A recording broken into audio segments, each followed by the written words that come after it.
All right. Good morning, boys and girls. This is another attempt at reading Romeo and Juliet and analyzing it. With the response that I got from my last video, it seems like a lot of you guys really liked it, and that it would behoove you to have me keep posting them. So I'll do that. I'm going to try to make as many of these as I can. Um, I'm going to try to get through Act 3, Act 4, and Act 5. At least by this weekend, I should be done with Act 4 then. I'm going to try to do my very best. If you guys have questions, you guys have input, if I missed something, just message on the YouTube chat, the comment section, or message me on Edmodo. You guys have access to that. These videos will be posted to YouTube, and I'll try to keep them in a playlist so that you guys always have access to them if you need to come back. I think that would be, the best that I can do. And so you can subscribe to the channel because it's really only going to be this kind of stuff. And you can also put, click the bell to get those notifications. I feel like I'm doing a plug for a YouTube channel, which technically I am, but either way. So without further ado, I'll get into the Romeo and Juliet, Act 3, Scene 2. It starts in Capulet's orchard. Enter Juliet. Juliet, gallop apace, you fiery-footed steeds, towards Phoebus' lodgings. Phoebus's lodgings. Such a wagoner as Pathon would whip you to the west, and bring in cloudy night immediately. Spread thy close curtain, love performing night, that runaway's eyes may wink and Romeo leap to these arms, untalked of and unseen. Lovers concede to do their amorous rights by their own beauties, or, if love be blind, it best agrees with night. Come, civil knight, thou sober-suited matron, all in black, and learn me how to lose a winning match. Played for a pair of stainless maidenhoods, hood my unmanded blood bathing in my cheeks. With thy black mantle, thy strange love grown bold. Think true love acted simple modesty. Come, night, come, Romeo, come thou day in night. For thou wilt lie upon the wings of night, withered than new snow on a raven's back. Come, gentle night, come, loving, black-browed night, give me my Romeo, and when he shall die, take him and cut him out in little stars, and he will make the face of heaven so fine that all the world will be in love with night and pay no worship to the garnished sun. Oh, I have bought the mansion of a love, but not possessed it yet. And though I am sold, not yet joyed. So tedious is this day as is the night before some festival to an impatient child that hath new robes and may not wear them. Oh, here comes my nurse, and she brings news, and every tongue that speaks but Romeo's name speaks heavenly eloquence. Enter nurse with cords. Now, nurse, what news? What hast thou there? The cords? That Romeo had, Now, nurse, what news? What hast thou there? The cords that Romeo bid thee fetch? Nurse, aye, the cords. All right, I'm gonna pause and go back real quick to analyze this, I believe, soliloquy, or you can say it's a monologue. She's addressing the night, but mainly these are her inner thoughts. So by the rules of the definition of a soliloquy, it is more pertaining to a soliloquy than it is a monologue. What is she saying? So again, Shakespeare likes to utilize mythology and loves to utilize supernatural elements and stars in the heavens and nature to keep the audience engaged, but it also has a meaning. Phoebus's lodgings. Well, I'm fairly certain. I'll say this: Phoebus was a man that held a lot of horses in a stable that Hercules himself had to clean out. Now, she makes the analogy to horses, to fiery-footed steeds, to wagoners, to whip them to running faster. What is she beckoning? What does she want to happen? She wants night to come. Because remember, in the last act, we learned that Romeo would told the nurse to tell Juliet that we will meet at night to consummate the marriage. 1, 2, to see each other into these, have them in each other's arms, leap to these arms, as she says, right? So she's waiting for night to come, right? She's waiting for this day to be over with and waiting for Romeo with those the cords and all that stuff to climb into the bedroom window and whatnot. But she's really impatient. We kind of analyze that scene where she says, as is the night before some festival, to an impatient child that hath new robes and may not wear them. We analyze this way back when, and what does this represent? What does this show? What is this explaining about Juliet's personality? Well, one thing, she's really impatient. She wants so badly to see Romeo that she's fixated upon it. She's obsessed with this. We have to, be together, right? I bought this mansion of a love, but not yet possessed it, right? So she's saying, I've done all this stuff. Where can I get my love? The love from Romeo. Well, how many times does she repeat the word night in this, right? She's waiting over and over and over and just continually understand or talking about the night to come, right? Make the stars, right? Because they can only meet at night, right? They're still not out in the open about the fact that they're married, that they have to do it under the cover of night. And so she is continuously looking for, the night to come. And so let's pick it back up. Nurse, the cords, throws them down. Juliet, me, what news? Why dost thou wring thy hands? Nurse, well, a day. He's dead. He's dead. He's dead. We are undone, lady. We are undone. Alack the day. He's gone. He's killed. He's dead. Can heaven be so envious? Julian. Nurse, Romeo can. Thou heaven cannot. Oh, Romeo, Romeo. Whoever would have thought it? Romeo. What is the nurse doing? She's telling Juliet what's happened. Something bad happened. She's not saying what. She is saying that somebody's dead. But what does that leave Juliet to think? Who does she keep thinking about the whole way through? All right, Juliet, what devil art thou that dost torment me thus? This torture should be roared in dismal hell. Hath Romeo slain himself? Say thou but I, and that bare vow I shall poison more than the death-darting eye of a cockatrice.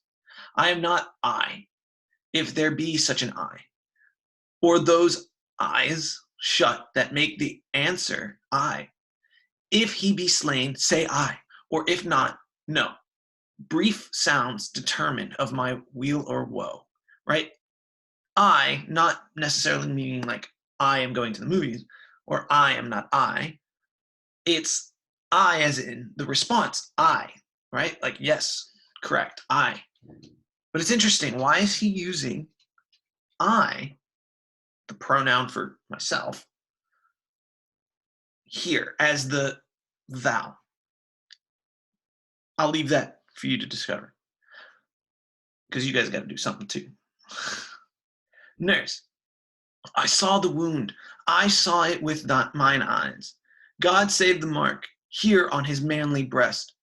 A piteous course, a blood piteous course, a bloody piteous course. Pale, pale as ashes, all debubbed in blood, all in gore blood. I swooned at the sight. Juliet, oh, break my heart. Poor bankrupt. Break my heart. I'll restart that one. Juliet, oh, break my heart. Poor bankrupt, break at once. To prison, eyes ne'er look on liberty. Vile earth, to earth resign. End motion here, and thou and Romeo press one heavy bear. So the nurse describes the wound, a wound. Romeo didn't get hurt. So she's, again, teasing Juliet, right? We know that Juliet's fixated on Romeo. So any bad news she'll get will predominantly be thought of as Romeo, right? Interesting that she says, hath Romeo slain himself? Interesting.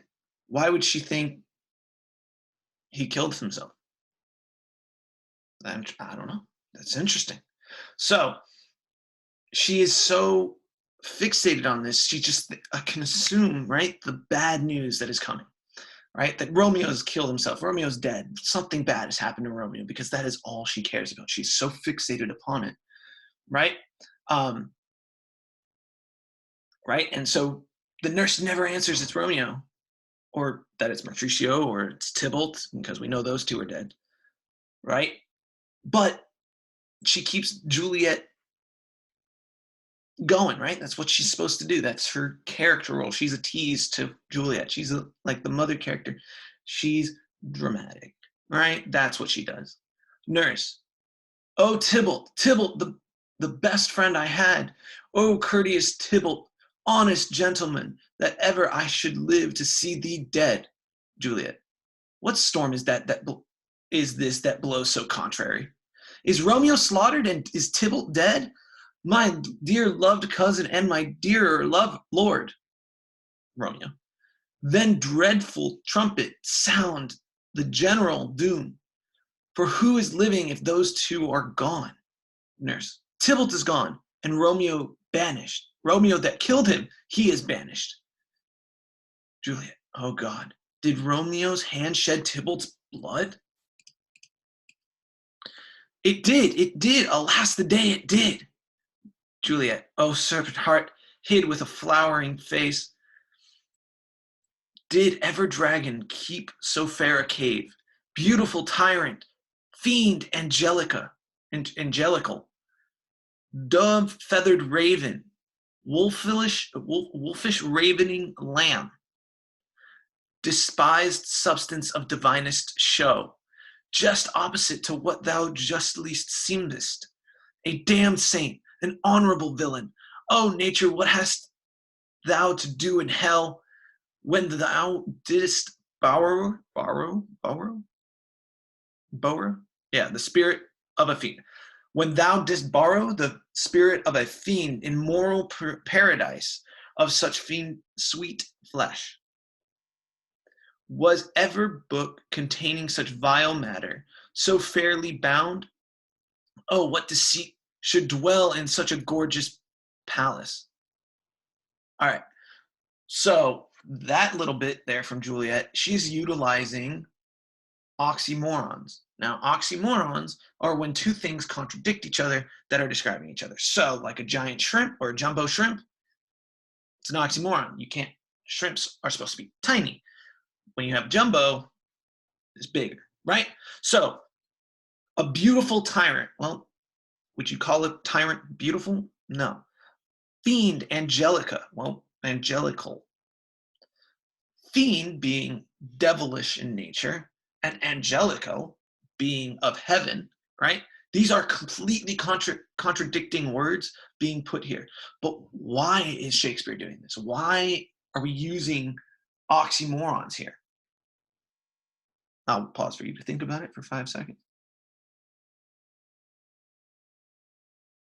Okay, so what it means is, where what it's representing is Juliet's perception of Romeo. You were such this, beautiful, beautiful person. Loved you. And did this. You. Can you? Let's see if I can use one. Yeah, you were this saint, right? We did this whole um, religious metaphor back and forth, analogy back and forth when we were talking about their first kiss. Now she's calling him a damned saint, right? You can't be a saint if you've been damned by God, right? That doesn't make any sense. So she thinks of all of these insults, right, that are seemingly insulting, right? But she's so distraught at this, you know, turn of events that she's confused. She is, wait a second, but you were this great person. Why did you do such an evil deed, right? So we're going to keep going. Nurse, there's no trust, no faith, no honesty in men, all perjured, all forsworn, all not, all dissemblers. Aye, where's my man? Give me some aqua vitae. These griefs, these woes, these sorrows make me old. Shame come to Romeo. Juliet, blistered by thy tongue for such a wish, he was not born to shame. Upon his brow shame is ashamed to sit, for 'tis a throne where honor may be crowned, sole monarch of the universal earth. Oh, what a beast was I to chide at him, There's that word again, chide, to scold him. The nurse, will you speak well of him that killed your cousin? Juliet, shall I speak ill of him that is my husband? Ah, poor my lord, what tongue shall smooth thy name, when I, my thy 3 hours wife, have mangled it? But wherefore, villain, didst thou kill my cousin? That villain cousin would have killed my husband. Interesting. What is Juliet saying? What does she say? She's saying that, yeah, he might have done this terrible thing, but I shouldn't talk bad about him, right? She's questioning it. She's like, no, you shouldn't shame Romeo. He doesn't deserve to be shamed. Upon his brow, shame is ashamed to sit, right? It's not appropriate for Romeo. Romeo doesn't deserve this. He's a good person, right? Again, going back to her conflict, right?